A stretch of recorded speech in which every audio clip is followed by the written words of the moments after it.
Good morning, folks. Triple Crown here, coming to you from Vancouver, British Columbia. This is the Allied Round 3 Summary YouTube Wars versus HuntLikeDavid.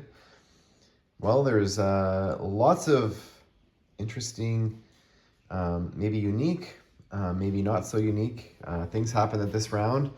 The first one is maybe what has saved the Calcutta so far in this game is the KMT and the liberation of Burma Road, as they currently have 8 infantry there and a AAA, and the KMT used some of their fast movers and came down and killed 1 Japanese infantry in Saigon, and also liberated the territory here, Kwangsi, I believe.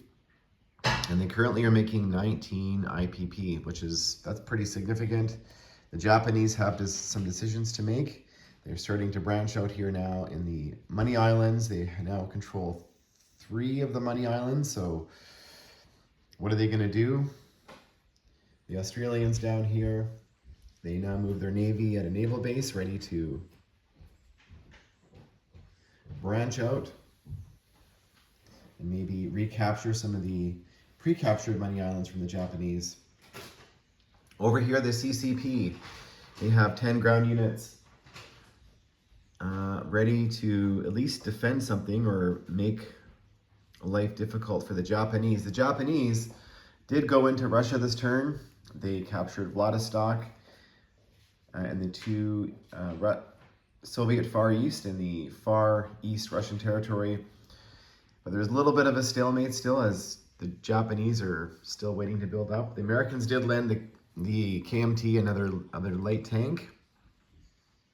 The Americans, building in Hawaii, moved their carrier fleet over to, the Philippines, and they moved their carrier fleet over to Hawaii, and they built a couple cruisers back home. But the big news of the day so far this round was America had 62 for their economy. They needed to roll 18 or better to be able to enter the war, and they rolled exactly 18. So very lucky for the Americans. That is huge because it also gives them a 25 NO bonus. So that is massive. The British here and the Italians are fighting for ground superiority in North Africa and naval superiority in the Mediterranean.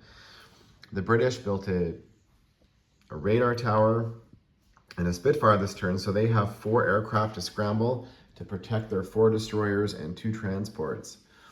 Currently, the Italians do not have any naval warships in the Med, but they do have their Air Force, so they could take a poke at it and sink the British fleet. There was also a battle for Sea Zone 42, which the British have 1 destroyer remaining. There was a ground battle here in Alexandria. The British killed 5 Italian infantry. Over here in Russia, the Russians decided to back away from Karelia and Leningrad because they only have, for their economy, they have 26 still after 3 rounds, so not good. I think the Germans are going to have an easy way headed for Moscow. And over here, the Russians are sitting in the middle of the Atlantic Ocean. The Canadians built another transport and a tank.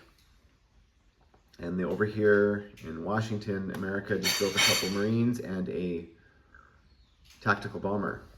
So it's going to be an interesting round 5. I wonder if HuntLikeDavid is going to declare war on the Russians next turn. What's going to happen? And we will see, folks. We will see. The Japanese are doing a good job at keeping the FEC poor by convoying them. So that hurts a little bit. Anyway, stay tuned for round 4. Thanks for watching, folks.